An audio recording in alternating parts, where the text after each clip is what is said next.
بسم اللہ الرحمن الرحیم۔ شہید جامع مسجد مدنی کے حوالے سے علماء کرام اور تمام تر مذہبی جماعتوں کے ذمہ داران کی طرف سے مشاورت کے بعد حکومت وقت کو 48 گھنٹوں کا وقت دیا گیا۔ حکومتی وفد علماء کرام کے سامنے حاضر ہوا اور آ کر انہوں نے 48 گھنٹوں کا وقت مانگا کہ ہمیں 48 گھنٹے کا وقت چاہیے تاکہ ہم 48 گھنٹوں کے اندر اپنا کوئی نہ کوئی فیصلہ کر سکیں اور آپ کو اعتماد میں لے سکیں۔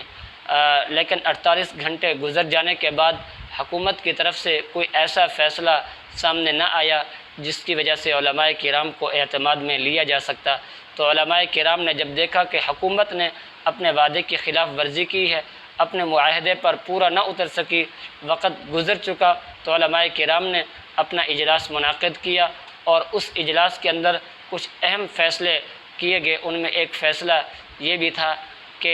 جو لوگ بھی اس مسجد کو گرانے میں جس درجے میں شریک ہوئے ہیں ان کے خلاف FIR درج کرائی جائے گی۔ اور دوسرا فیصلہ علماء کرام نے مشاورت کے بعد یہ کیا کہ آج 15 اگست جمعۃ المبارک کے دن کو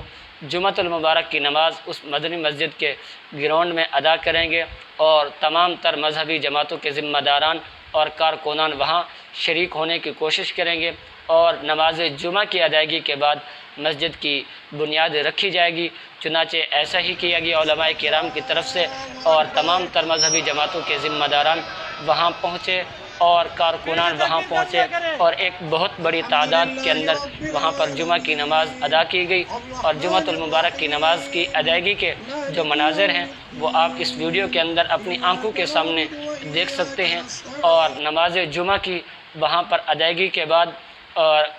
مسجد کا سنگ بنیاد رکھا گیا، مسجد کی تعمیر نو کا آغاز کیا گیا، اور اس کے مناظر بھی آپ اس ویڈیو کے اندر دیکھ سکتے ہیں۔ اور لوگوں کی اتنا بڑی تعداد ایک مختصر وقت کے اندر یہاں جمع ہوئی، اس سے معلوم ہوتا ہے کہ تمام تر مذہبی جماعتوں کے جو کارکنان ہیں انہیں اپنی قیادت پر اعتماد ہے، اس وجہ سے وہ ایک ہی آواز میں لبیک کہتے ہوئے وہاں پہنچے۔ انشاءاللہ علماء کرام میدان عمل کے اندر ہیں، تمام تر مذہبی جماعت وہاں پر موجود ہیں اور کارکنان بھی وہاں موجود ہیں۔ انشاءاللہ ثم انشاءاللہ بہت جلد کوئی اچھا فیصلہ حکومت کی طرف سے بھی آئے گا اور حکومت خود انشاءاللہ مجبور ہوگی اس مسجد کو تعمیر کرنے پر۔